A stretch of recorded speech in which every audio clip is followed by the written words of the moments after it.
Magnanakaw! Ang sigaw na yon ay parang kulog na bumasag sa katahimikan ng malawak na pasilyo. Mas matalas pa sa kidlat na gumuhit sa bintana. Mas malamig pa sa marmol na sahig na dinadama ng mga tuhod ni Elisa. Niyakap niya ng mahigpit ang kanyang ina. Ang munting katawan ni Aling Carmen ay nanginginig, hindi dahil sa lamig ng gabi, kundi dahil sa takot. Sa mga mata nitong nanlalabo, dahil sa karamdaman, walang bakas ng pag-unawa, tanging pagkalito lamang. Inay, wag po kayong matakot. Nandito lang po ako. Bulong ni Elisa, kahit ang sarili niyang boses ay nanginginig. Sa harapan nila, nakatayo si Ma'am Isabel del Rosario, ang matriarka ng mansyon. Nanlilisik ang kanyang mga mata at ang mamahalin niyang bestida ay tila baluti ng isang general na handang pumatay.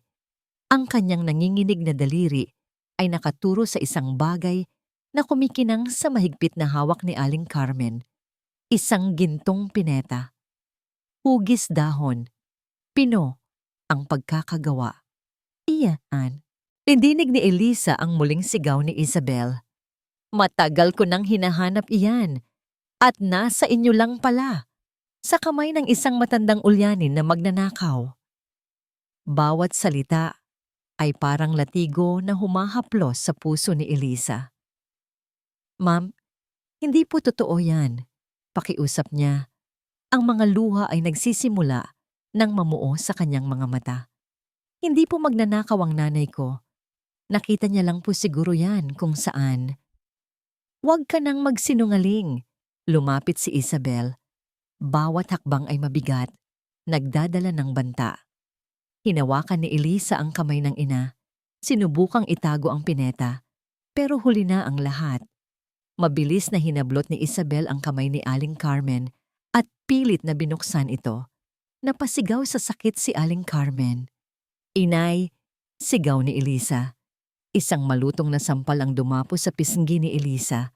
Naramdaman niya ang hapdi, ang init, at ang pait ng kahihiyan. Napapikit siya. Pagmulat niya, nakita niya ang nangisi ng tagumpay sa mga labi ni Isabel. Hawak na nito ang gintong pineta. Mga walang utang na loob, sabi ni Isabel sa mahinang boses na puno ng kamandag. Pinatira ko kayo dito, pinakain, binigyan ng trabaho, at ito ang isusukli ninyo sa akin? Pagnanakaw? Ma'am Isabel, parang awa niyo na po. Lumuhod si Elisa, hinawakan ng laylayan ng bestida nito. Patawarin niyo na po kami. Kahit ano po ipapagawa niyo gagawin ko po. Huwag niyo lang po kaming paalisin. Pero walang awa sa mga mata ni Isabel. Tinabig nito ang kanyang kamay na parang dumi. Guardiya! Dalawang unipormadong lalaki ang mabilis na lumapit. Kaladkarin niyo ang mag-inang yan palabas ng pamamahay ko. Utos ni Isabel habang tinititigan ang pineta sa kanyang palad. Siguraduhin niyong wala silang madadalang kahit ano. Ngayon na. Ma'am, hindi po. Maawa po kayo. Pagmamakaawa ni Eliza habang marahas siyang itinayo ng mga gwardiya. Hinila nila sila. Siya at ang kanyang ina na umiiyak na parang isang takot na bata. Nadaanan nila ang mga mamahaling florera, ang mga naglalakihang painting, ang mga muebles na mas mahal pa sa buong buhay nila. Lahat ng iyon ay naging saksi sa kanilang pagdurusa. Ang malakas na buhos ng ulan ang sumalubong sa kanila paglabas ng pinto. Agad na nabasa ang kanilang mga damit. Niyakap ni Elisa ang kanyang ina, sinubukang protektahan ito mula sa lamig. Pero paano niya ito poprotektahan mula sa kalupitan ng mundo? Sa kanilang likuran, narinig nila ang mabigat na pagbagsak. Ang dambuhalang gate ng mansyon ng mga Del Rosario ay nagsara na. Naiwan sila sa labas, sa gitna ng dilim at ng bumubuhos na ulan. Basang-basa, giniginaw, at walang matitirahan. Napatingala si Elisa sa mansyon. Ang mga ilaw nito ay tila mga bituing nanunuya sa kanilang kalagayan. Para sa kanya, hindi na yon isang tahanan. Isa yung kulungan na ngayon ay nagmistulang libingan ng kanyang mga pangarap. Ilang sandali pa, Isang pamilyar na itim na kotse ang dumaan sa kalsada at lumiko papasok sa isang hiwalay na gate. Si Sir Alejandro. Umuwi na siya, pero hindi na sila nakita nito. Huli na ang lahat. Napayuko na lang si Elisa at hinayaan ang sariling mga luha na humalo sa patak ng ulan. Wala na. Wala na talaga. Samantala, sa loob ng mansyon, bumaba si Alejandro del Rosario mula sa kanyang sasakyan. Napansin niya ang kakaibang katahimikan sa paligid. Kadalasan, sasalubungin siya ng nangiti ni Eliza o ng mga bulong ni Aling Carmen. Pero ngayon, tanging ugong lang ng aircon at tunog ng ulan ang kanyang naririnig. Naglalakad siya papasok nang may mapansin siyang isang bagay sa sahig, malapit sa pintuan ng mga katulong. Isang puting tela na bahagyang nabasa. Pinulot niya ito. Isa itong panyo. Luma na, pero malinis. At sa isang sulok nito, mayroong burda na ginawa ng isang bihasang kamay. 3 letra. ADR. Napakunot ang noo ni Alejandro. Pamilyar ang mga letrang yon. Isang alaala mula sa malayong nakaraan ang unti-unting gumising sa kanyang isipan. Isang pangalan na matagal nang hindi binabanggit sa pamamahay na yon. Hawak pa rin ni Alejandro ang panyo habang paakyat siya sa engrandeng hagdanan. ADR. Paulit-ulit na umikot sa isip niya ang mga letrang iyon. Del Rosario ang D at R. Sigurado siya. Pero ang A. Wala siyang maalalang kamag-anak na nagsisimula sa letrang iyon. Maliban sa sarili niyang pangalan. Ngunit pambabae ni C ang disenyo ng panyo. Mayroong mali. Isang pakiramdam na hindi niya maipaliwanag pero malinaw na bumabagabag sa kanya. Kinabukasan, sa kanilang almusal, sinubukan niyang maging kalmado. Ang mahabang lamesa ay puno ng pagkain pero 2 tao lang sila ni Isabel ang nakaupo. Ang katahimikan ay halos nakakabingi. Ma! Panimula niya habang naglalagay ng kape sa kanyang tasa. Nasaan po sina Elisa at Aling Carmen? Hindi ko sila nakita kaninang umaga. Hindi man lang nag-angat ng tingin si Isabel mula sa kanyang dyaryo. Pinaalis ko na sila. Napatigil si Alejandro. Pinaalis? Bakit po? Nagnakaw sila. Simpleng sagot nito na para bang sinasabi lang ang ulat ng panahon. Ang gintong pineta ng lola mo, nakita ko mismo sa kamay ni Carmen. Napakunot ang noo ni Alejandro. Magnanakaw? Si Aling Carmen na halos hindi na makalakad ng tuwid. At si Elisa na sa tagal ng paninilbihan sa kanila ay ni isang sentimo ay hindi nawala sa mansyon? Hindi po ba masyadong mabigat na parusa yon para sa isang hinala lang? Tanong ni niya. Saan sila pupunta sa ganitong panahon? Sa wakas, ibinaba ni Isabel ang dyaryo at tinitigan siya. Ang mga mata nito ay malamig, walang emosyon. Alejandro, responsibilidad ko ang pamamahay na ito. Hindi ako mag-aalaga ng ahas sa aking bakuran. Tapos na ang usapang yan. Tumayo ito. Hudyat na tapos na ang kanilang pag-uusap. Naiwan si Alejandro sa lamesa. Mas lalong lumakas ang pagdududa sa kanyang dibdib.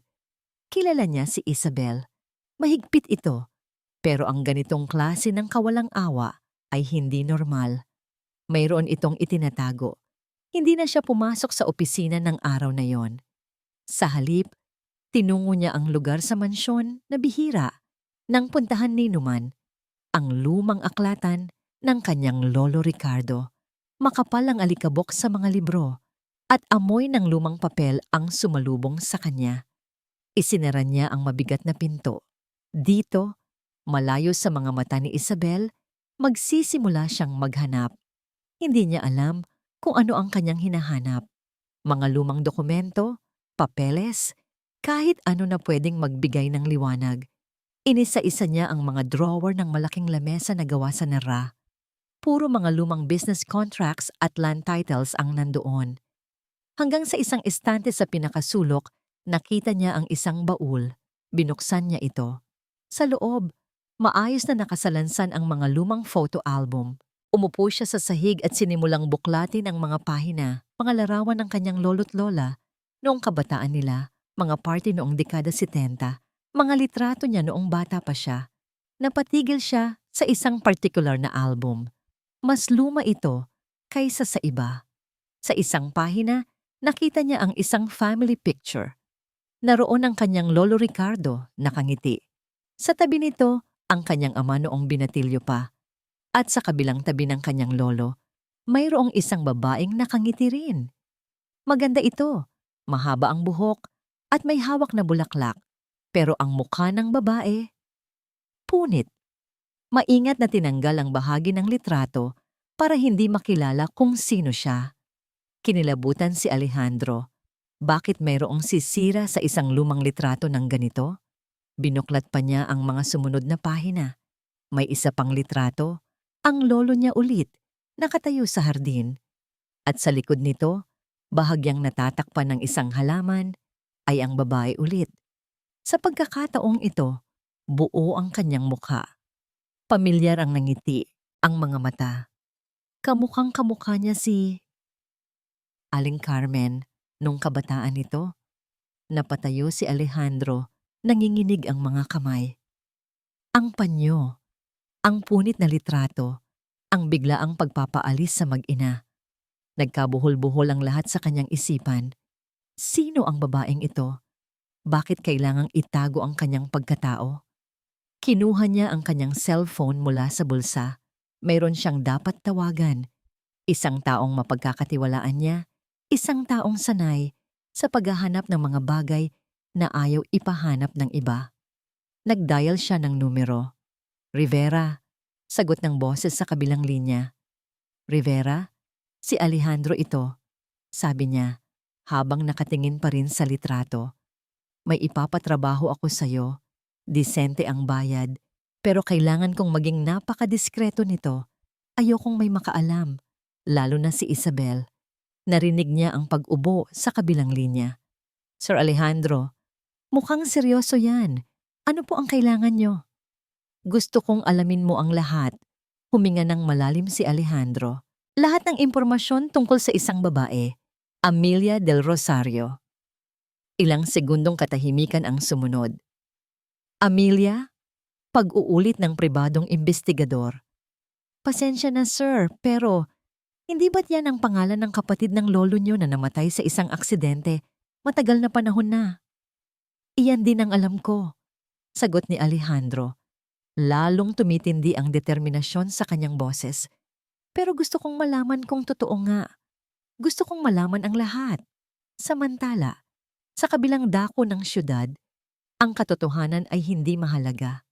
Ang mahalaga ay ang mabuhay. Nakatayo si Elisa sa harap ng isang maliit na karinderya.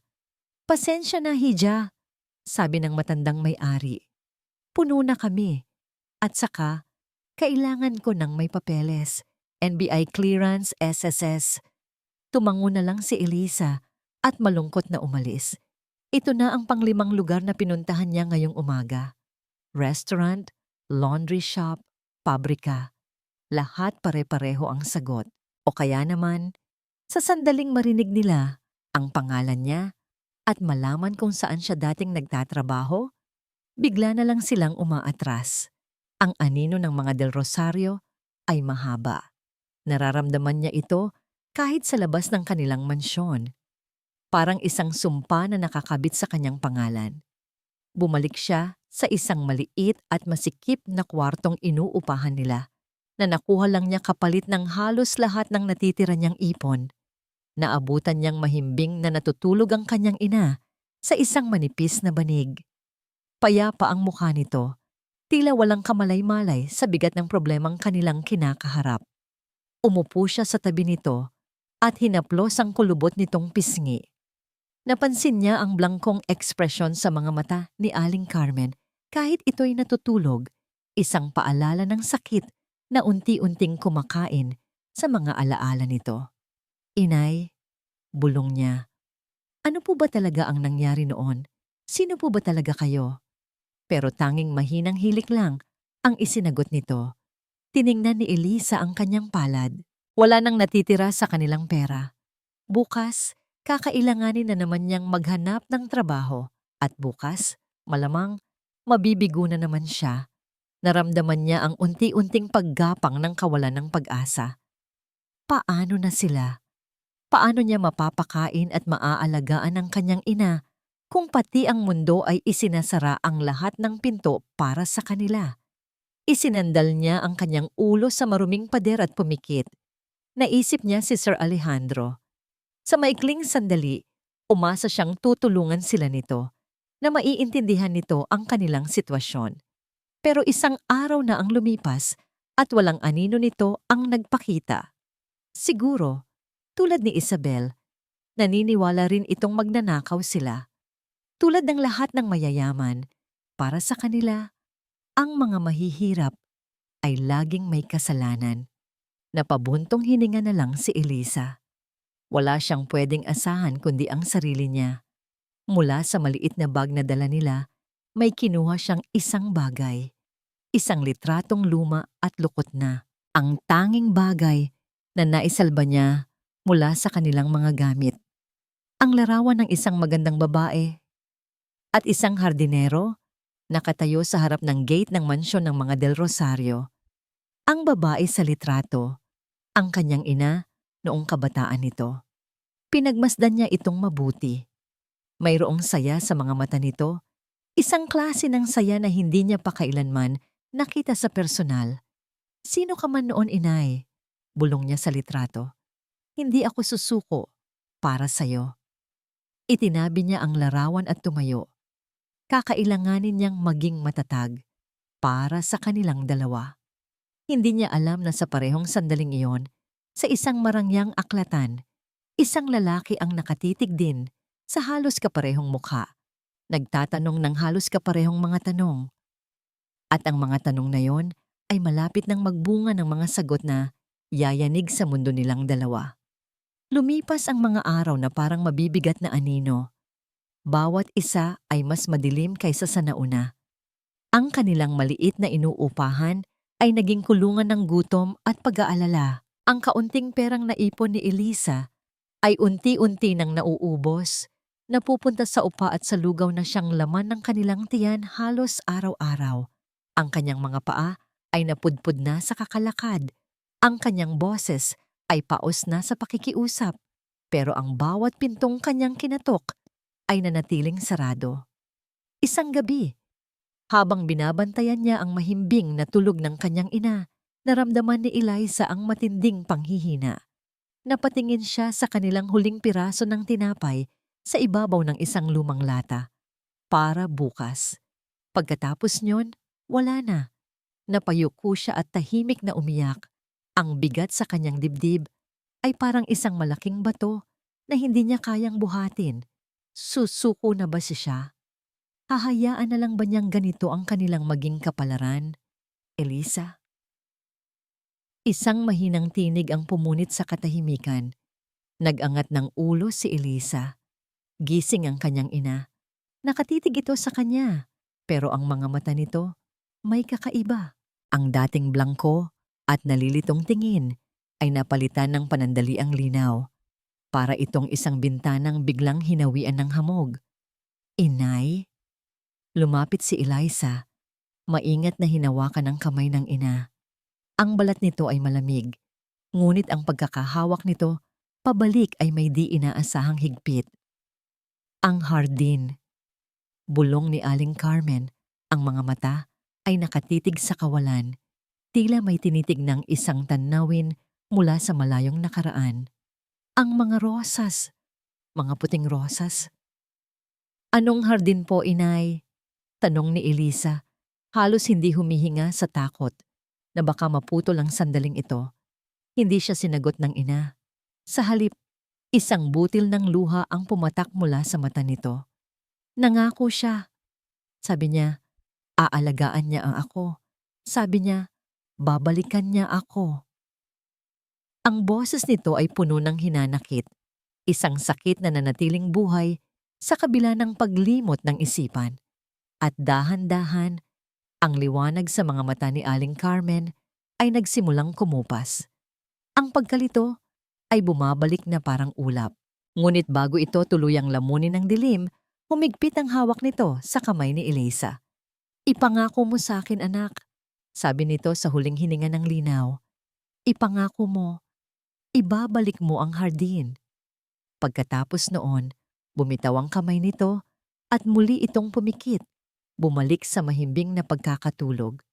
Naiwan si Eliza na tulala. Hardin? Pangako?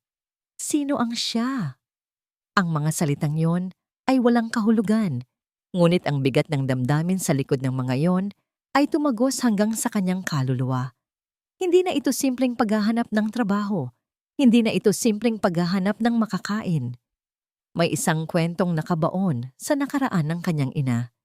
Isang kwentong napakahalaga, kaya't kahit ang isang isipang sinira ng sakit ay pilit pa ring inaalala. Tinitigan niya ang natutulog na ina. Ang awa at pag-aalala na dati niyang nararamdaman ay nahaluan ngayon ng isang bagong damdamin. Determinasyon. Hindi na siya iiyak. Hindi na siya magmamakaawa. Kinuyom niya ang kanyang mga palad. "Hindi ako susuko, inay," bulong niya sa hangin.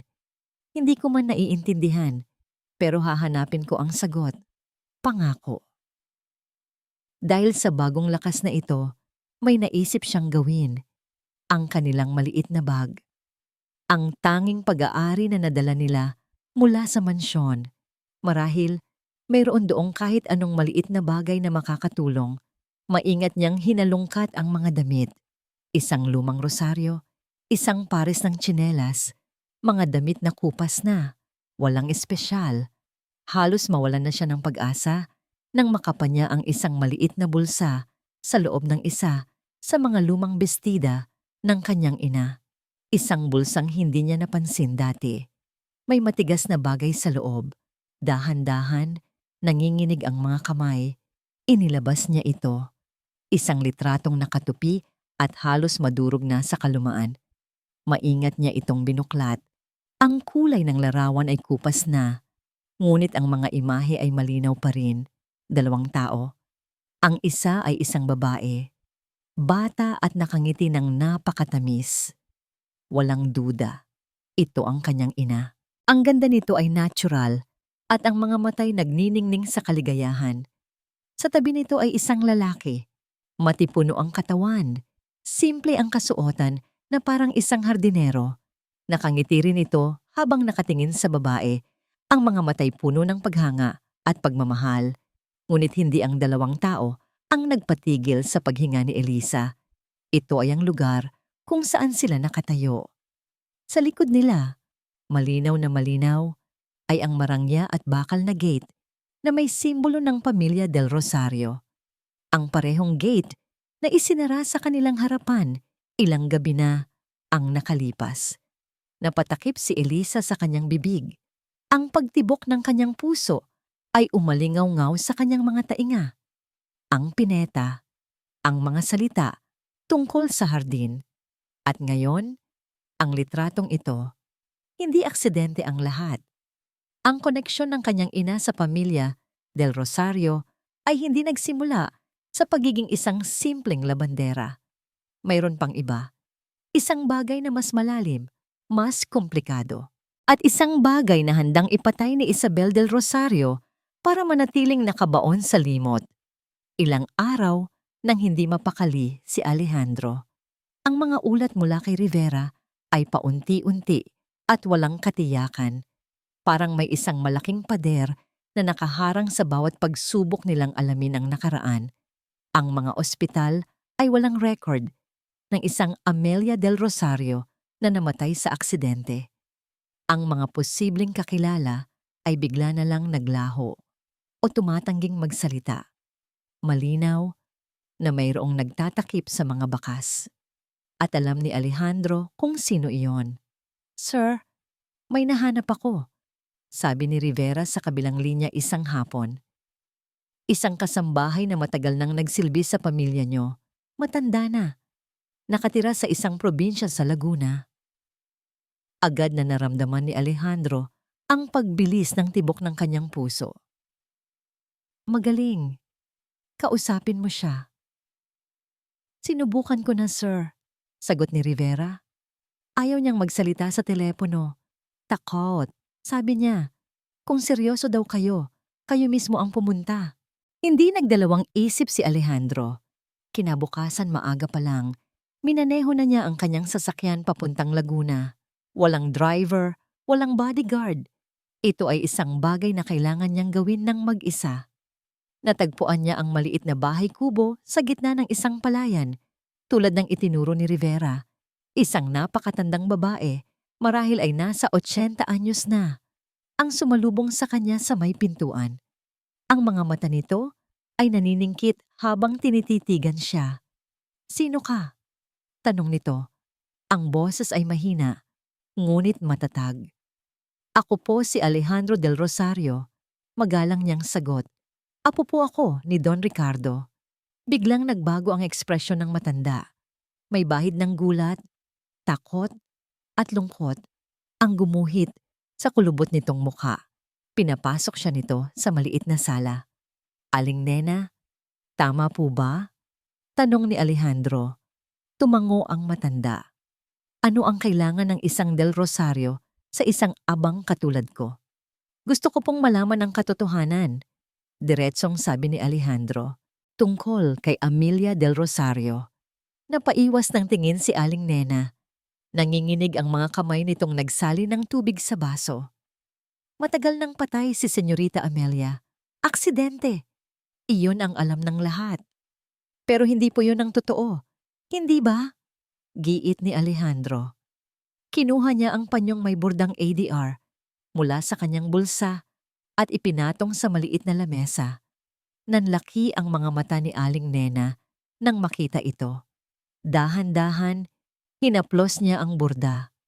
Ang panyong ito, sa kanya ito. "Aling Nena, parang awa niyo na po," pakiusap ni Alejandro. "Mayroon akong pakiramdam na may isang malaking inhustisya ang nangyari. Tulungan niyo po akong itama iyon." Tinitigan siya ng matanda. Sinusuri ang kanyang pagkatao. Tila may nakita itong sinseridad sa kanyang mga mata. Huminga ito ng malalim. "Hindi sa aksidente namatay si Senyorita Amelia." Panimula nito, ang boses ay nanginginig. Dahil ang totoo, hindi siya namatay. Napatigil sa paghinga si Alejandro. Ipinadala siya sa malayo. Pagpapatuloy ni Aling Nena. Itinago, ipinagkait sa mundo, pagkatapos ng malaking iskandalo.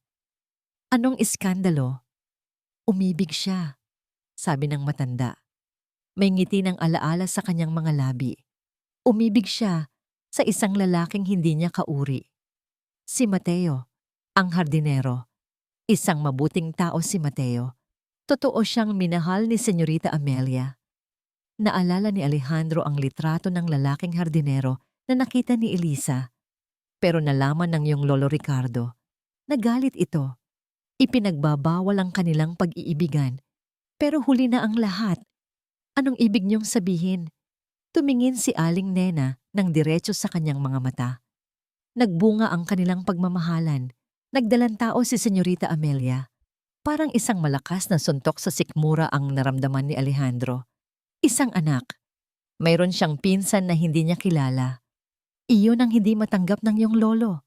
Kwento ni Aling Nena habang bumabalik ang mga alaala. Isang bastardo sa pamilya del Rosario. Isang mantsa sa kanilang malinis na pangalan. Hindi niya papayagan yon. "Anong ginawa nila?" tanong ni Alejandro, halos pabulong na. Ikinulong nila si Senyorita Amelia sa kanyang kwarto hanggang sa ito'y manganak. Pagkatapos, sa pilitan siyang ipinadala sa isang malayong lugar. Ang sanggol, ipinaampon sa isang malayong kamag-anak. At si Mateo, ang hardinero, bigla na lang naglaho na parang bula. Isang kasinungalingan. Isang malupit na kasinungalingan ang itinayo para pagtakpan ng lahat. Pinalabas nilang namatay sa aksidente si Senyorita Amelia para maprotektahan ang pangalan ng pamilya. Sabi ni Aling Nena, ang mga luha ay dumadaloy na sa kanyang pisngi. Simula noon, bawal nang banggitin ang pangalan niya sa mansyon na parang hindi siya umiral. Napatayo si Alejandro, hindi makapaniwala sa kanyang narinig. Ang pamilyang ipinagmamalaki niya ay may itinatagong ganito kadilim na sikreto. Pero si Amelia, nasaan siya ngayon? Umiling si Aling Nena. Iyon ang hindi ko na alam. Pinangakuan ako ng malaking halaga para manahimik at umalis. Iyon na ang huli kong balita sa kanya. Nag-isip si Alejandro. Ang pagdating ni Aling Carmen sa mansyon, ang pagkapit nito sa pineta na pag-aari ni Amelia, ang panyong may burda. Maari kaya? Aling Nena, may isa pa po akong tanong. Sabi niya, sino po ang namahala sa lahat ng ito? Sino po ang nag-utos na itago ang lahat ng ebidensya? Ang sagot ni Aling Nena ay parang yelong tumusok sa kanyang puso. Ang kanang kamay ng iyong lolo, ang taong mas determinadong ilibing ang sikreto kaysa sa kanya, ang asawa ng iyong ama. Si Isabel? Tumango si Aling Nena. Oo, siya ang nagplano ng lahat. Isang malamig na galit ang gumapang sa buong katauhan ni Alejandro. Ngayon, naiintindihan na niya. Ang galit ni Isabel kay Aling Carmen ay hindi dahil sa isang simpleng pineta. Ito ay galit na nag-ugat sa takot. Takot na mabunyag ang isang kasalanang matagal na niyang itinatago. Salamat po, Aling Nena, sabi ni Alejandro. Ang boses ay mababa at puno ng determinasyon. Paalis na siya nang bigla siyang pigilan ng matanda. Bata, sabi nito. Kung talagang gusto mong malaman ang buong katotohanan, hanapin mo ang dating abogado ni Don Ricardo, si Attorney De Vera. Matanda na rin siya, pero nasa kanya ang lahat ng legal na dokumento. Nasa kanya ang lahat ng sikreto. Hindi na nag-aksaya ng panahon si Alejandro. Mula sa Laguna, dumiretso siya sa lumang distrito ng Maynila, kung saan matatagpuan ang law office ni Attorney De Vera.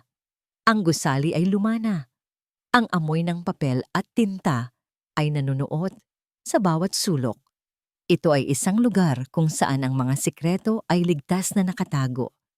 Si Attorney De Vera ay isang maliit na tao, may makapal na salamin, at napapalibutan ng mga bundok ng libro.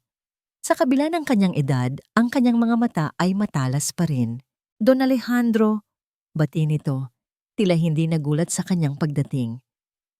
Matagal na kitang inaasahan. Naupo si Alejandro. Kilala niyo po ako? Kilala ko ang dugo ng mga Del Rosario kapag nakikita ko, sagot ng abogado. Lalo na kapag may hinahanap silang isang bagay na nawawala. Maupo ka. Diretsong sinabi ni Alejandro ang kanyang pakay. Ikinuwento niya ang lahat ng kanyang nalaman mula kay Aling Nena, ang tungkol kay Amelia, sa hardinerong si Mateo, at sa sanggol na ipinaampon. Habang siya'y nagsasalita, si Attorney De Vera ay tahimik lang na nakikinig. Ang mga daliri ay magkasalikop sa ibabaw ng kanyang lamesa. Nang matapos si Alejandro, tumango ito ng dahan-dahan. Totoo ang lahat ng sinabi sa iyo ni Nena, kumpirma ng abogado. Ako ang gumawa ng mga papeles.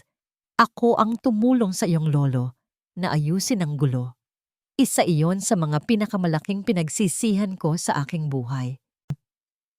Kung gayon, alam niyo po kung nasaan si Amelia at ang anak niya? Ang huling balita ko kay Amelia ay dinala siya sa isang kumbento sa Visayas, sabi ni De Vera. Pero tumakas siya makalipas ang ilang taon. Mula noon, wala nang nakakaalam kung nasaan siya. Ang anak naman, ang alam ko lang, ay ibinigay ito sa isang malayong kamag-anak sa probinsya na nangangailangan ng pera. Isang buntong hininga ng pagkadismaya ang kumawala kay Alejandro. Tila bumalik na naman siya sa umpisa. Pero pagpapatuloy ng abogado at sa pagkakataong ito, may kakaibang kislap sa kanyang mga mata. Mayroon pang isang bagay na hindi mo alam. Isang bagay na kahit si Isabel ay hindi alam ang buong detalye. Tumayo si Attorney De Vera at lumapit sa isang malaking bakal na cabinet sa likod niya. Maingat niya itong binuksan gamit ang isang maliit na susi na nakasabit sa kanyang leeg. Mula sa loob, kinuha niya ang isang makapal at may kalumaang sobre na selyado pa ng pulang wax. Bago mamatay ang iyong lolo, si Don Ricardo, sabi ng abogado, habang inilalatag ang sobre sa lamesa, tinawag niya ako. Puno siya ng pagsisisi. Sinabi niya na ang pagtataboy niya sa sarili niyang kapatid at pamangkin ang pinakamalaking kasalanan niya sa buhay. Nakatitig lang si Alejandro sa sobre, ang puso niya ay dumadagundong. Gumawa siya ng isang huling kasulatan, isang codicil sa kanyang last will and testament. Isang lihim na dokumento na ako lang ang may hawak, na may mahigpit na utos na ibigay lamang sa taong magpapakita ng tunay na malasakit na hanapin ang katotohanan tungkol kay Amelia. At sa tingin ko, ikaw na ang taong yon. Nanginginig ang mga kamay na kinuha ni Alejandro ang sobre. Binasag niya ang selyo at inilabas ang isang dokumentong nakasulat sa lumang papel. Binasa niya ito. At habang binabasa niya, pakiramdam niya ay huminto ang pag-ikot ng mundo. Nakasulat doon, sa mismong sulat kamay ng kanyang lolo Ricardo, ang isang lihim na probisyon, isang trust fund na nagkakahalaga ng bilyon-bilyong piso, isang malaking porsyento ng Del Rosario assets, at ang tanging beneficiary ng pondong ito ay nakasulat sa malinaw at hindi mapagkakamali ang mga salita. Para sa aking apo, ang anak na isinilang ni Amelia del Rosario. Ngunit hindi iyon ang pinakagulat sa lahat. May isa pang kondisyon. Ang pondong ito ay mananatiling nakatago at hindi magagalaw hanggat hindi lumalabas ang isang balidong patunay ng dugo. Isang DNA test na magpapatunay sa pagkatao ng tagapagmana. Biglang nagliwanag ang lahat sa isip ni Alejandro na parang kidlat. Ang pagpupumilit ni Isabel na itago ang lahat. Ang kanyang takot nang makita si Aling Carmen. Ang kanyang brutal na pagtrato kay Elisa. Hindi lang ito tungkol sa kahihiyan ng pamilya. Hindi lang ito tungkol sa pagprotekta sa pangalan ng Del Rosario. Ito ay tungkol sa pera. Sa napakalaking halaga ng pera. Kung si Aling Carmen ay si Amelia, kung gayon, ang anak, ang hardinero, ang litrato sa gate ng mansyon. Elisa. Napatingin si Alejandro kay Attorney De Vera. Ang kanyang mga mata ay nanlalaki sa pagkamangha at pangingilabot. Si Elisa, bulong niya. Siya ang anak. Siya ang tagapagmana. Tumango ang abogado. Sa tingin ko rin. At sa tingin ko, alam o pinaghihinalaan niya ni Isabel. At gagawin niya ang lahat para hindi kailanman mapatunayan ang katotohanan iyan. Napatayo si Alejandro. Ang diwa niya ay lumilipad. Ang lahat ng piraso ng puzzle ay nagkabit-kabit na. Hindi lang isang ordinaryong katulong si Elisa na inapi ng kanyang madrasta. Siya ay pamilya, kanyang pinsan, ang tunay at nawawalang tagapagmana ng Del Rosario. At nasa matinding panganib ang buhay nito. Kailangan ko siyang mahanap, sabi ni Alejandro. Ang boses ay puno ng bagsik at pag-aalala. Tiningnan niya ang abogado. Kailangan natin ng DNA test at kailangan kong mahanap si Elisa bago pa siya mahanap ni Isabel. Kinailangan ni Alejandro ng halos 2 araw para mahanap si Elisa. 2 araw ng walang tulog na paghahanap sa tulong ni Rivera at ng network nito. Dinala sila ng kanilang pagtatanong sa pinakamadilim at pinakamahirap na mga eskinita ng syudad, mga lugar na hindi pa niya napuntahan sa buong buhay niya. At sa wakas, isang hapon, sa isang lugar kung saan ang mga bahay ay dikit-dikit na parang mga posporo at ang amoy ng kanal ay nanunuot sa hangin, natagpuan nila siya. Mula sa loob ng kanyang kotse na nakaparada sa di kalayuan, natanaw siya ni Alejandro. Naglalakad si Eliza, may bitbit na 2 balde ng tubig. Ang dati maaliwalas nitong mukha ay payat na, may bahid ng pagod at hirap. Ang kanyang mga damit ay simple at kupas na. Ngunit sa kabila ng lahat, naroon pa rin ang postura ng dignidad, ang lakas na hindi kayang sirain ng kahirapan. Naramdaman ni Alejandro ang isang kirot sa kanyang puso. Ito ang kanyang pinsan, isang Del Rosario, at nabubuhay ito sa ganitong klasing kalagayan habang siya ay natutulog sa isang malambot na kama. Bumaba siya ng sasakyan, hindi pinansin ang tingin ng mga usisero sa paligid. Elisa! Napatigil sa paglalakad si Elisa nang marinig ang pamilyar na boses na yon. Dahan-dahan siyang lumingon at ang kanyang mga mata ay nanlaki sa pagkabigla. Si Sir Alejandro, nakatayo roon, sa gitna ng maruming eskinita, ang kanyang mamahaling damit ay tila hindi bagay sa lugar. Agad na pinalibutan ng pader ng depensa ang puso ni Elisa. Anong ginagawa niya rito? Para pagtawanan sila? Para siguruhing nagdurusa na sila? Anong kailangan niyo, sir? Malamig niyang tanong. Habang mas hinigpitan ang hawak sa mga balde, lumapit si Alejandro. Elisa, kailangan nating mag-usap. Wala na po tayong dapat pag-usapan. Matigas niyang sagot. Malinaw na po ang lahat. Pinalayas niyo na kami. Ano pa po ang gusto niyo? Hindi ako ang nagpalayas sa inyo, sabi ni Alejandro. Ang boses ay puno ng pagsisisi. At kung alam ko lang, hindi ko yun hahayaang mangyari. Nandito ako para tumulong. Isang mapait na tawa ang kumawala sa bibig ni Eliza. Tulong? Ngayon pa, nasaan kayo noong gabi na pinalayas kami sa gitna ng ulan? Nasaan kayo noong mga araw na naghahanap ako ng trabaho at walang tumanggap sa akin dahil sa pangalan ninyo?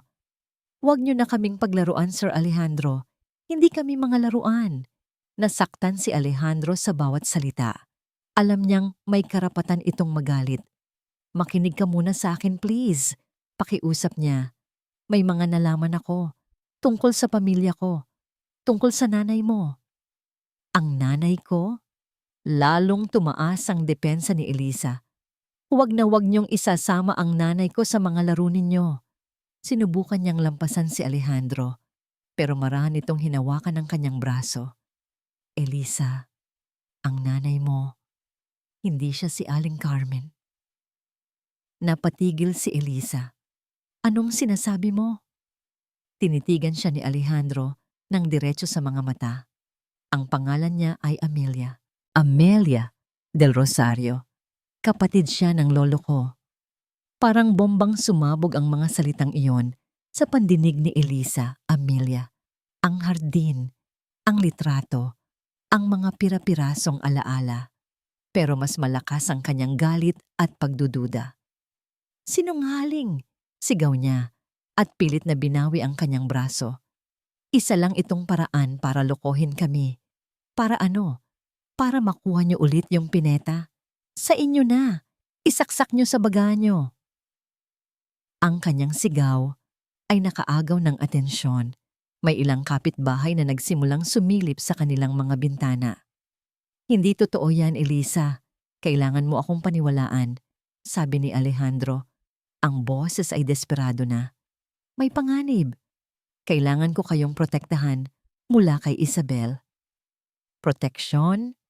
Muling tumawa si Elisa ng mapakla. Ang kailangan namin ay proteksyon mula sa inyong lahat. Umalis na kayo. Ayaw namin kayong makita. Tinalikuran niya ito at nagmamadaling naglakad papunta sa kanilang bahay. Sumunod si Alejandro. Elisa, please, sabi nang umalis ka na. Sigaw ni Elisa. Ang mga luha ng galit at sakit ay nagsisimula ng mamuo sa kanyang mga mata. Sa kabila ng galit, sa kaibuturan ng kanyang puso, may isang bahagi sa kanya na gustong maniwala. At iyon ang kinakatakutan niya, ang umasa at masaktan muli. Nakarating sila sa harap ng kanilang munting tirahan. Pinihit ni Eliza ang sira-sirang pinto. Mula sa loob, isang mahinang boses ang narinig nila, isang boses na puno ng pag-aalala at pagkalito. Sino yan? Anong nangyayari? At pagkatapos, isang pangalan ang binanggit nito. Isang pangalan na matagal na nitong hindi nasasabi ng may linaw. Alejandro? Napatigil ang lahat. Napalingon si Elisa sa loob, pagkatapos ay kay Alejandro. Hindi gumalaw si Alejandro, ngunit ang kanyang mga mata ay nakatutok sa madilim na silid kung saan nagmumula ang boses. Hindi niya kailangan ng DNA test para malaman ang totoo. Narinig niya sa boses na yon, sa paraan ng pagbigkas ng kanyang pangalan, ang isang koneksyon na hindi kayang burahin ng panahon. Dahan-dahan, sinabi niya sa isang boses na halos pabulong para marinig nilang dalawa ni Elisa. "Hindi ako aalis," sabi niya. "Hindi ako aalis hanggang hindi mo naririnig ang buong katotohanan. Ang katotohanan tungkol sa iyong ina at ang katotohanan tungkol sa kung sino ka talaga." Ang pangalang binanggit ni Aling Carmen ay nanatiling nakabitin sa hangin. Mas mabigat pa kaysa sa alinsangan ng hapon. Hindi pinansin ni Elisa ang huling sinabi ni Alejandro. Pumasok siya sa loob at maingat na inalalayan ang kanyang ina na naupo sa gilid ng banig. "Inay, wala po iyon. Managinip lang po kayo." Bulong niya kahit alam niyang hindi iyon totoo. Sumunod si Alejandro sa loob. Ang kanyang presensya ay tila napakalaki sa napakaliit na espasyo. Sandali siyang natigilan nang makita ang kanilang kalagayan. Ang halos walang lamang silid, ang amoy ng kahirapan, ang hubad na katotohanan ng buhay na ipinagkait sa kanila. Hindi siya nagsalita. Sa halip, lumabas siya at bumalik pagkaraan ng ilang minuto. May bitbit na mga supot ng pagkain mula sa kanyang sasakyan, tinapay, prutas, at mainit na sabaw mula sa isang kalapit na restaurant. Mayroon ding dalang bote-boteng mineral water. Inilapag niya ang mga ito sa isang maliit na bangko. Hindi pa rin siya nagsalita. Inalis niya ang takip ng lalagyan ng sabaw at ibinigay ito kay Elisa. Nakatitig lang si Elisa sa pagkain. Ang tiyan niya ay kumakalam sa gutom, ngunit ang kanyang pride ay mas matigas. "Hindi namin kailangan ng limos niyo," sabi niya. Pero ang kanyang boses ay hindi na kasing tigas ng dati. "Hindi ito limos," mahinahong sagot ni Alejandro habang iniaabot ang isang kutsara. "Pamilya ka, karapatan niyong kumain ng maayos." May kung anong kumurot sa puso ni Eliza sa salitang pamilya. Hindi niya ito tinanggap. Sa halip, siya na mismo ang kumuha ng sabaw at dahan-dahang sinubuan ng kanyang ina. Natahimik na kumain. Ang mga mata ay nakapako kay Alejandro na parang isang pamilyar ngunit malayong alaala. Nang makakain si Aling Carmen, saka lang kumuha ng tinapay si Elisa para sa sarili. Habang kumakain sila sa katahimikan, nagsimulang magsalita si Alejandro. Hindi niya ito pinilit. Hindi siya nagtaas ng boses. Kalmado niyang ikinuwento ang lahat na parang nagbabasa ng isang kwento mula sa isang lumang libro. Inilatag niya ang lahat ng piraso ng puzzle. Ang paghahanap niya sa lumang aklatan, ang punit na litrato, ang kwento ng matandang kasambahay na si Aling Nena, ang pag-uusap nila ni Attorney De Vera, ang lihim na testamento ng kanyang lolo Ricardo. Habang siya'y nagsasalita, inilabas niya ang mga kopya ng dokumento mula sa isang folder na dala niya. Hindi niya ito ipinilit kay Elisa, inilapag niya lang ito sa sahig para makita niya. "Naniniwala akong ang nanay mo ay si Amelia del Rosario." Pagtatapos niya, "At ikaw, Elisa? Ikaw ang anak niya, ang nawawalang tagapagmana." Tapos na siyang magsalita. Hindi kumibo si Elisa. Ang kanyang isipan ay naglalakbay, pinagdudugtong-dugtong ang lahat.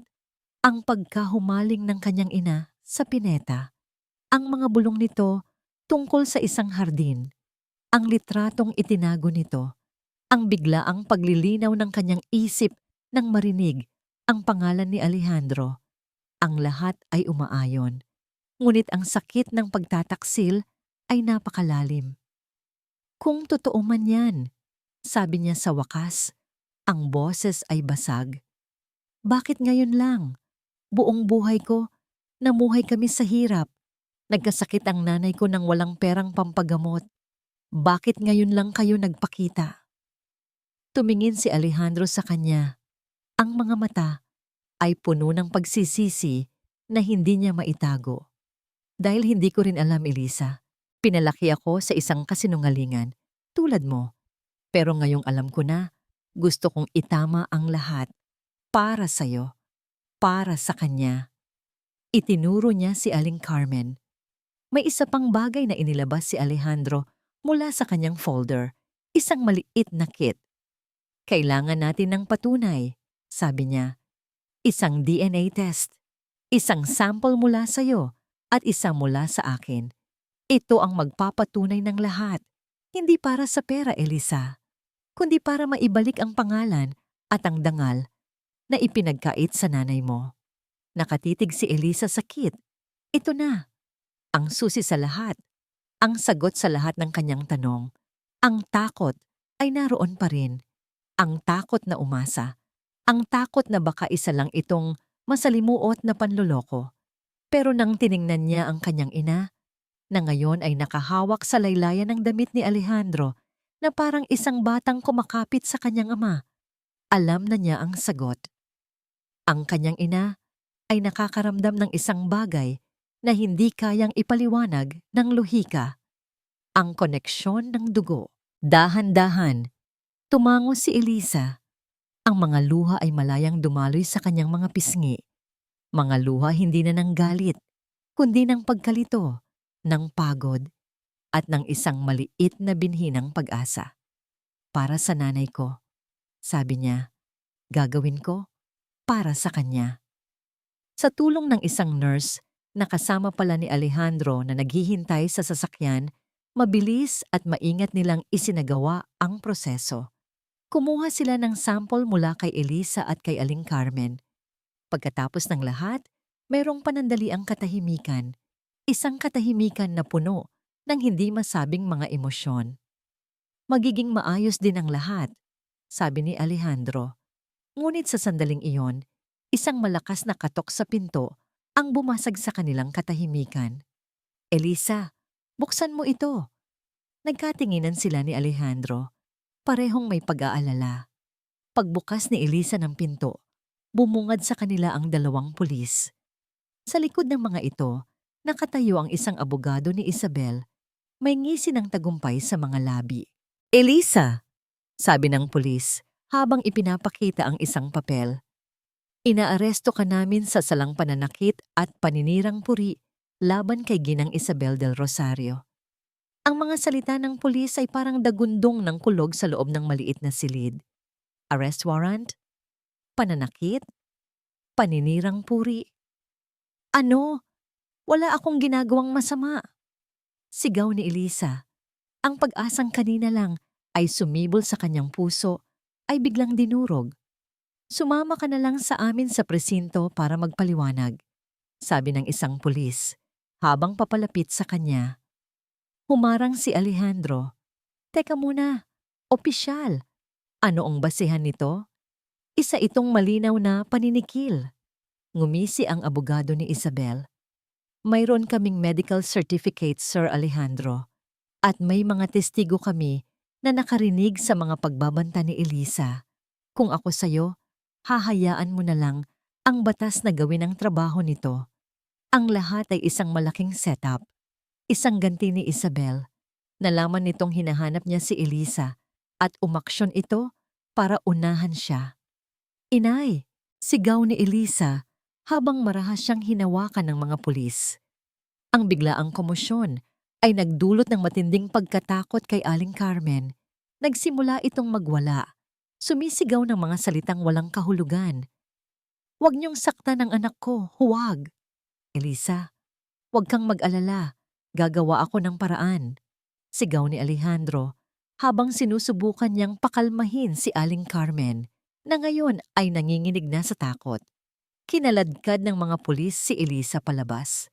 Ang huling nakita niya bago isara ang pinto ng police car ay ang mukha ni Alejandro. Puno ng pag-aalala habang yakap nito ang kanyang ina. At sa isang sandali, sa kabila ng takot, naramdaman niyang hindi siya nag-iisa. Ngunit ang pakiramdam na yon ay hindi nagtagal. Sa presinto, ang lahat ay malamig at malupit. Ikinulong siya sa isang masikip at maruming selda kasama ng ibang mga babae. Bawat minuto ay parang isang oras. Bawat oras ay parang isang araw. Naghintay siya. Naghintay siya kay Alejandro. Umasa siyang darating ito. Natuto pa rin ito ang kanyang pangako. Samantala, naiwan si Alejandro sa isang sitwasyong wala siyang pagpipilian. Matapos niyang patahanin si Aling Carmen at itawag ang isang doktor para rito, agad siyang umuwi sa mansyon para harapin si Isabel. Naabutan niya itong kalmadong nagkakape sa hardin na para bang walang nangyari. "Anong ginawa mo?" Sigaw ni Alejandro. Hindi na napigilan ng galit. Tumingin si Isabel sa kanya. Ang mga mata ay kasing lamig ng yelo. "Ginawa ko lang ang nararapat. Pinarusahan ang isang taong walang utang na loob. Pakawalan mo si Elisa." "At bakit ko gagawin iyon?"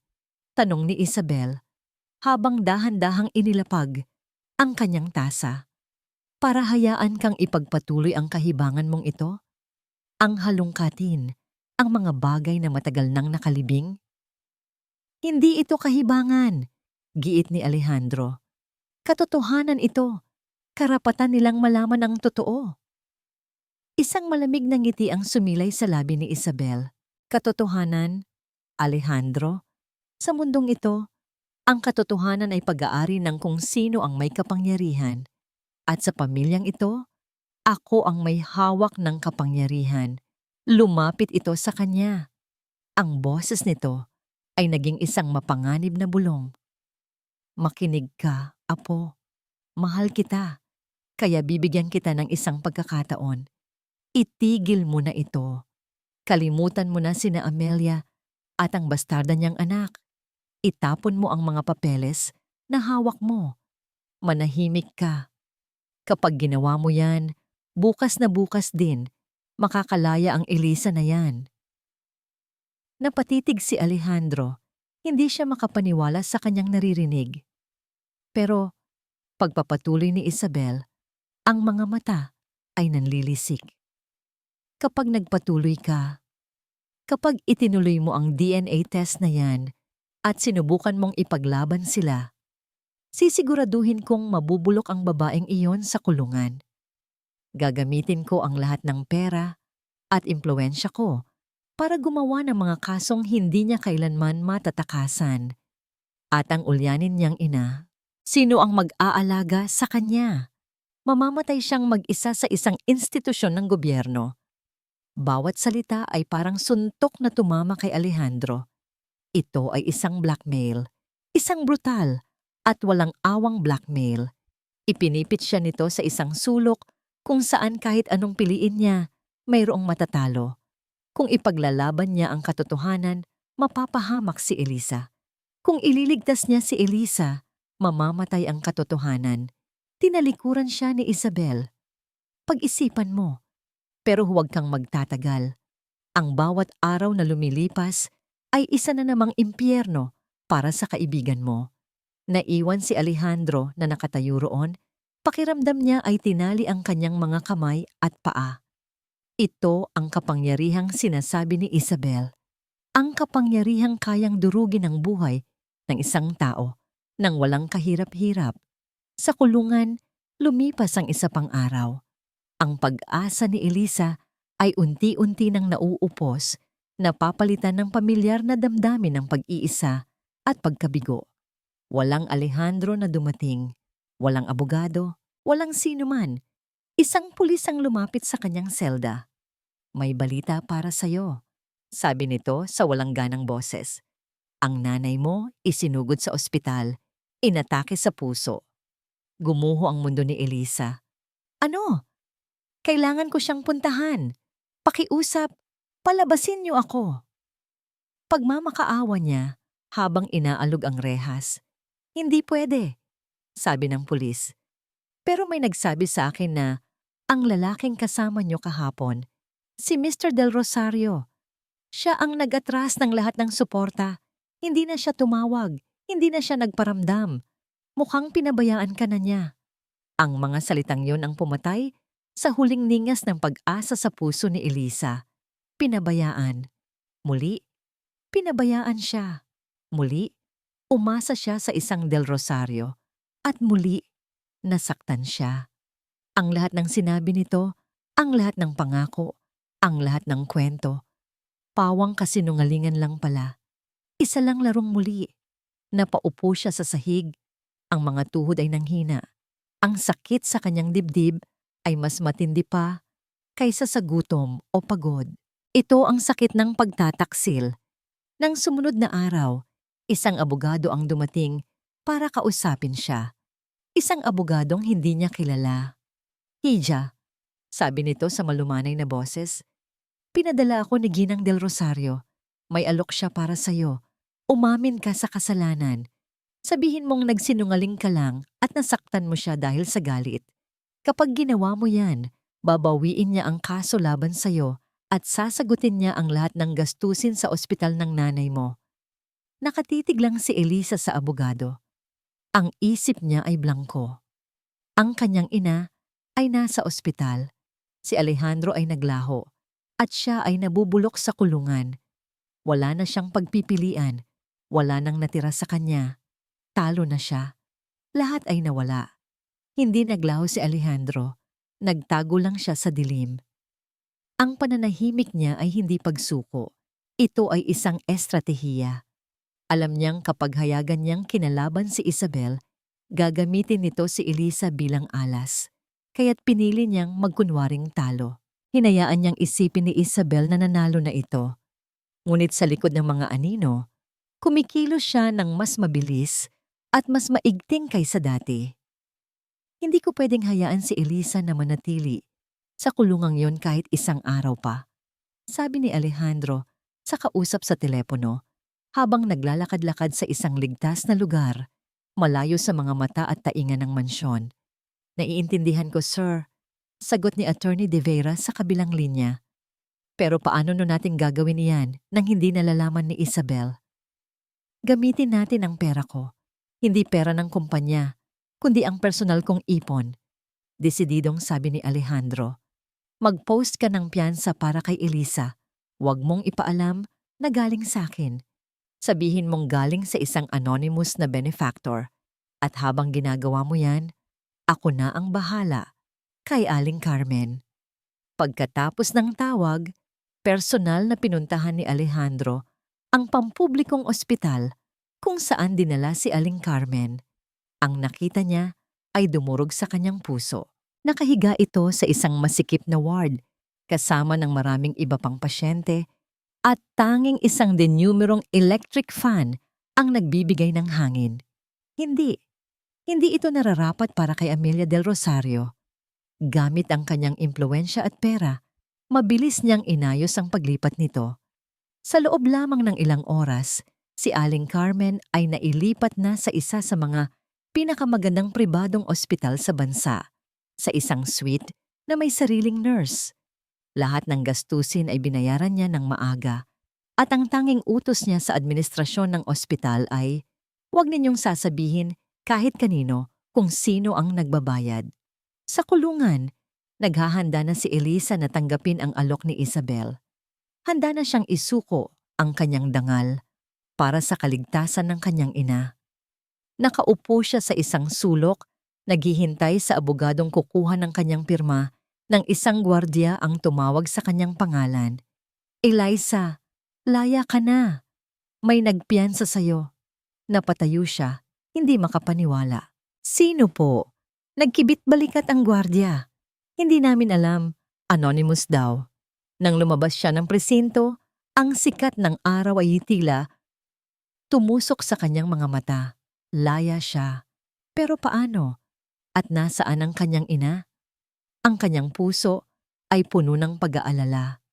Isang itim na kotse na hindi pamilyar sa kanya ang huminto sa kanyang harapan. Bumaba ang isang babaeng nakauniporme ng nurse.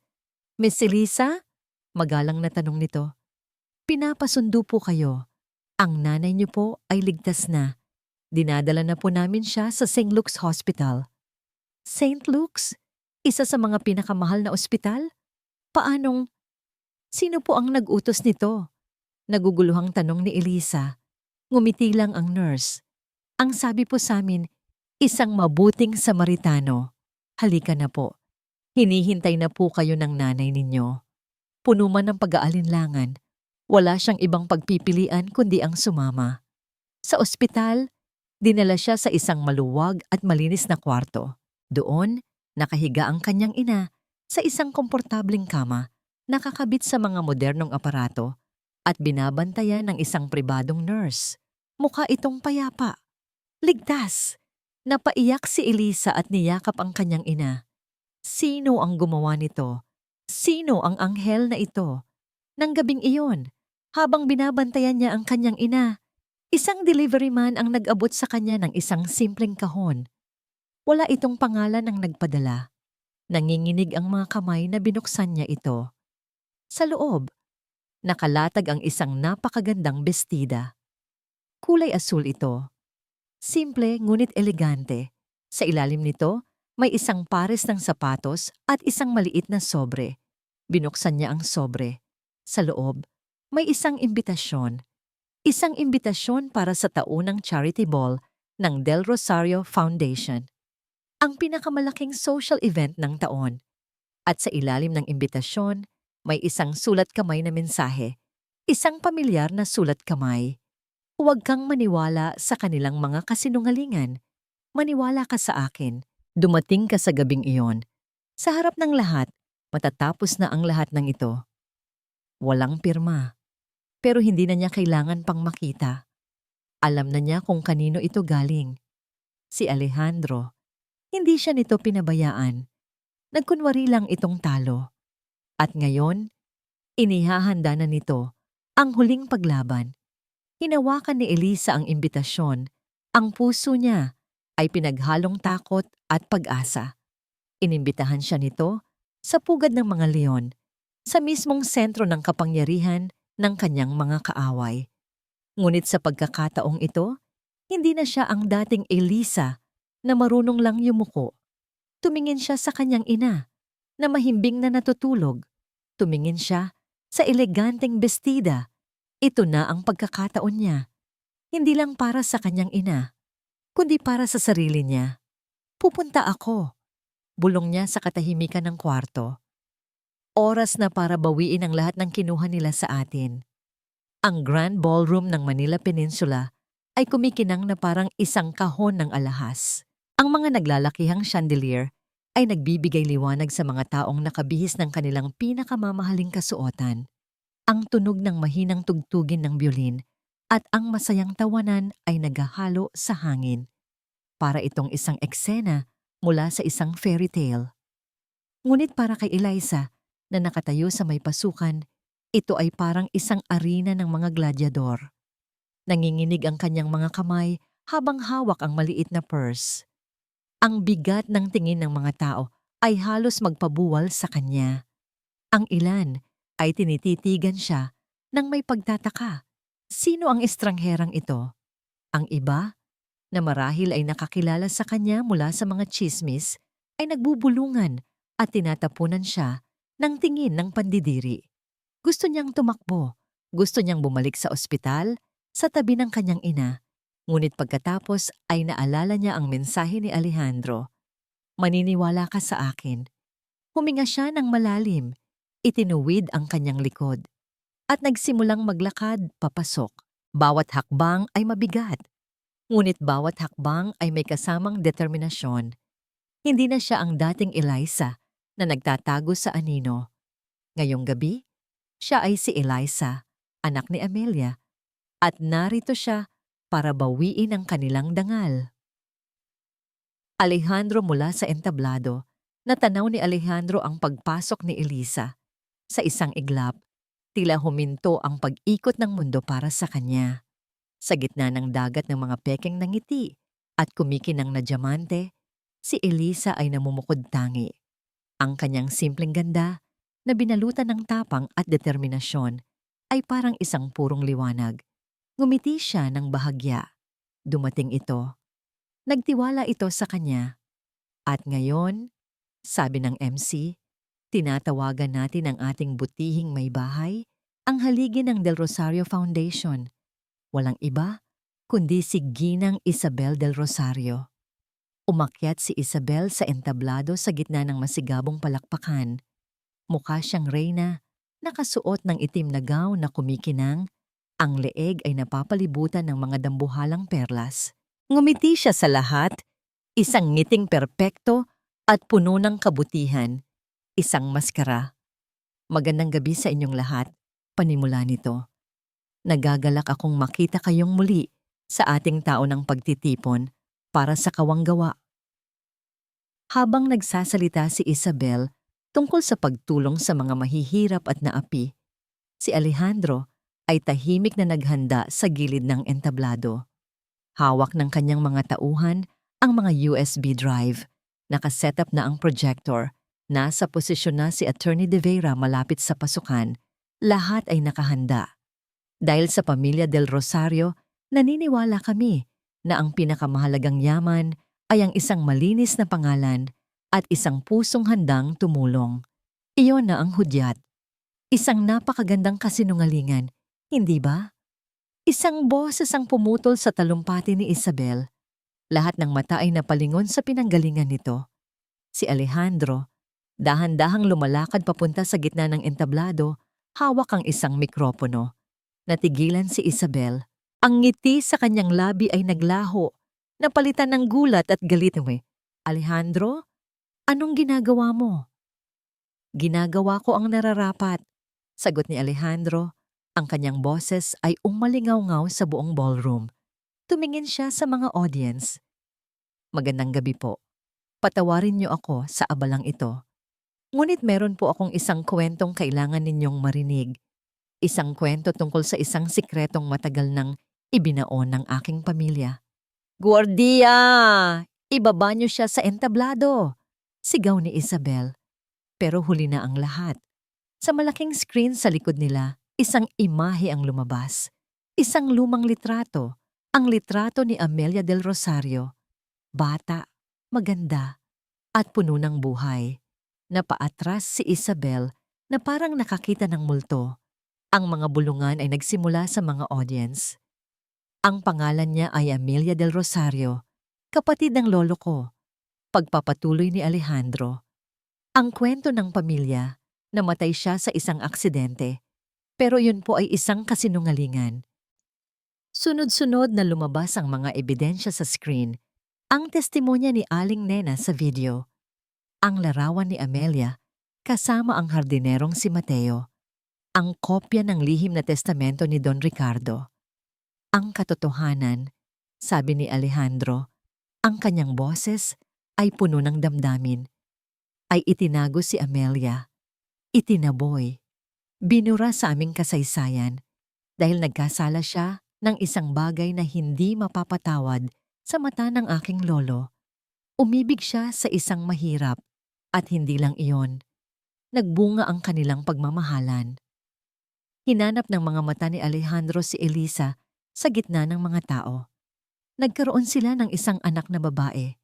Isang anak na ipinagkait ang kanyang pangalan, ang kanyang pagkatao, at ang kanyang mana. Isang anak na lumaking isang katulong sa sarili niyang pamamahay. Itinuro ni Alejandro si Elisa. Isang spotlight ang biglang tumutok sa kanya. Lahat ng tao ay napatingin. Narito po siya ngayong gabi, ang nawawalang Del Rosario. Hindi na napigilan ni Isabel ang sarili. Hindi totoo yan. Isang kasinungalingan. Isa siyang magnanakaw. Isa siyang bastarda. Kung gayon, hamon ni Alejandro, paano mo ipapaliwanag ito? At sa huling pagkakataon, isang dokumento ang lumabas sa screen. Malaki? Malinaw. DNA test. Result? 99.9% probability. Paternal aunt. Ang resulta ng DNA test na kinuha mula kay Aling Carmen na pinatunayan laban sa DNA ni Alejandro. Si Aling Carmen ay si Amelia del Rosario. Natahimik ang buong ballroom.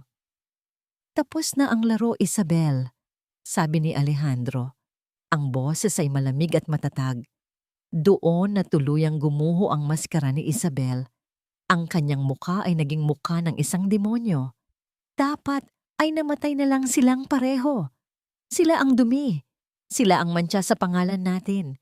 Ako ang nagligtas sa pamilyang ito. Ako, ang kanyang pag-amin na naririnig ng daan-daang tao at na-record ng mga kamera ng media na naroroon, ang siyang nagsilbing huling pako sa kanyang ataul. Sa hudyat ni Attorney De Vera, pumasok ang mga pulis sa ballroom. Ginang Isabel del Rosario, sabi ng hepe, inaaresto ka namin para sa mga kasong kidnapping, illegal detention, at perjury na isinampalaban sa iyo ni Amelia del Rosario sa pamamagitan ng kanyang legal counsel. Bago pa man siya mahawakan ng mga pulis, bumagsak si Isabel sa sahig. Walang malay, ngunit hindi dahil sa sakit, kundi dahil sa bigat ng kanyang pagkatalo.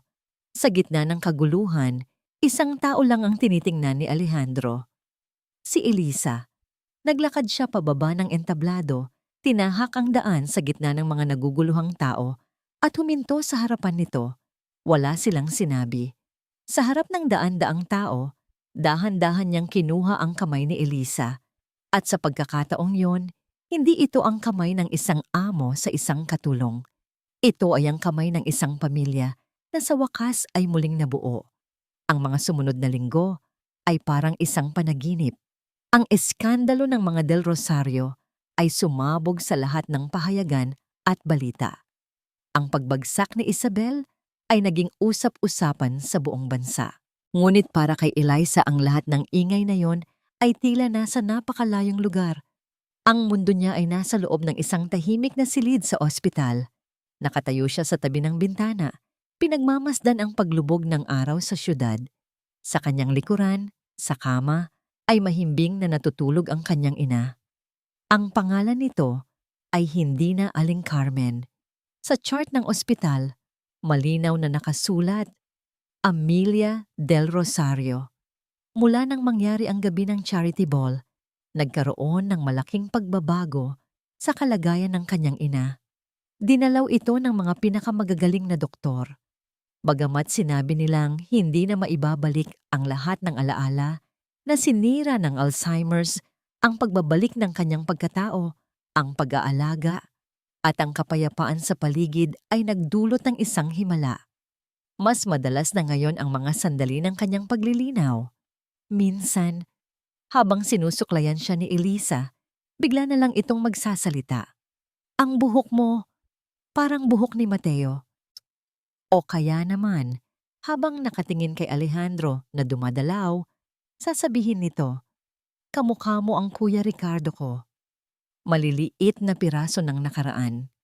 Mga hiyas na mas mahalaga pa kaysa sa kahit anong mana. Kumusta na siya? Isang pamilyar na boses ang pumutol sa kanyang pag-iisip. Lumingon si Elisa. Si Alejandro, nakatayo sa may pinto. May dalang isang palumpon ng mga puting rosas. Ngumiti si Eliza. Isang ngiting totoo at magaan. Mabuti naman. Kakatulog lang niya. Lumapit si Alejandro at maingat na inilagay ang mga bulaklak sa florera. Mga puting rosas. Paborito niya raw, sabi ni Aling Nena. Salamat Alejandro, sabi ni Elisa. Sa lahat-lahat. Tumayo sila roon ng magkatabi. Pinagmamasdan ang natutulog na si Amelia. Ang dating awkward na katahimikan sa pagitan nila ay napalitan na ng isang komportableng pagkakaintindihan. Inayos na ni Attorney De Vera ang lahat ng papeles. Pagbasag ni Alejandro sa katahimikan. Opisyal nang sa iyo ang lahat ng ipinagkaloob sa iyo ni Lolo, ang trust fund at ang mansyon. Tumingin si Elisa sa kanya. Ang mansyon. Ang lugar na naging simbolo ng kanyang pagdurusa. Hindi ko yata kayang tumira doon, mahina niyang sabi. Masyadong maraming masasamang alaala. Tumango si Alejandro, tila inaasahan na ang sagot na yon. Naiintindihan ko, kaya may naisip akong iba. Inabot niya kay Elisa ang isang folder. Binuksan niya ito. Sa loob, mga plano at legal na dokumento para sa isang pundasyon. The Amelia Foundation, basa niya sa pangalan. Isang pundasyon para tulungan ang mga babaeng inabuso, itinago at pinagkaitan ng boses, paliwanag ni Alejandro. Gagamitin natin ang pera para bigyan sila ng legal na tulong, ng tirahan, at ng pagkakataong magsimula muli. Para ang kwento ni Tita Amelia ay hindi na mangyari sa iba. Tumingin siya kay Eliza. Ang mga mata ay puno ng pag-asa. Pero hindi ko ito kayang gawin mag-isa. Kailangan ko ng isang partner, isang taong nakakaalam kung ano ang pakiramdam ng nasa ibaba. Isang taong may puso para sa kanila. Naramdaman ni Eliza ang pangingilid ng kanyang mga luha. Ito ang kahulugan ng lahat. Hindi ang pera, hindi ang pangalan, kundi ang pagkakataong gawing kabutihan ang isang malaking kasalanan. Gagawin ko, sabi niya, ang boses ay matatag. Gagawin natin. Ilang buwan ang lumipas. Sa dating hardin ng Mansyon del Rosario, isang bagong gusali ang itinayo. Ito ang naging sentro ng Amelia Foundation. Hindi na ito isang lugar ng mga lihim, kundi isang lugar ng pag-asa. Sa araw ng inaugurasyon, naroon si Eliza, nakatayo sa harap ng maraming tao, nagsasalita hindi bilang isang tagapagmana, kundi bilang isang survivor. Sa tabi niya ay si Alejandro, nakatingin sa kanya ng may buong paghanga at respeto. Sa isang tabi, nakaupo sa wheelchair, ay si Amelia. Nakatingin ito sa paligid, sa mga puting rosas na ngayon ay malayang namumukadkad sa hardin. Isang maliit na ngiti ang nasa kanyang mga labi. Pagkatapos ng seremonya, nilapitan ni Alejandro si Eliza. Naalala mo ba noong una tayong nagkita ulit sa eskinita? Tanong ni Alejandro. Sinabi mong ayaw mo sa tulong ng isang Del Rosario. Ngumiti si Eliza. Nagbago na ang isip ko. Mabuti naman, sabi ni Alejandro. Inabot niya ang isang maliit na kahon. Dahil may gusto sana akong ibigay sa'yo. Matagal na. Binuksan ito ni Eliza. Sa loob, nakalatag sa isang pulang unan ay ang gintong pineta. Ang pineta na nagsimula ng lahat. Ngunit ngayon, hindi na ito simbolo ng isang sumpa. Kinuha ito ni Alejandro at maingat na isinuksok sa kanyang damit. Bagay sa'yo, sabi nito. Bagay sa isang Del Rosario. Tumingin si Eliza sa mga mata ni Alejandro. Wala na ang dating amo. Wala na ang dating katulong. Ang nakikita niya ngayon ay isang partner, isang kaibigan, at marahil, sa paglipas ng panahon, higit pa roon. Hindi nila alam kung ano ang naghihintay sa hinaharap. Marami pang sugat na kailangang hilumin. Marami pang kwentong kailangang isulat. Ngunit sa sandaling iyon, sa ilalim ng asul na langit, sa hardin na puno ng mga puting rosas, alam nilang ito na ang kanilang bagong simula. Isang simula na binuo hindi sa dugo o yaman, kundi sa katotohanan, pagpapatawad, at isang pag-ibig na dahan-dahang namumukadkad.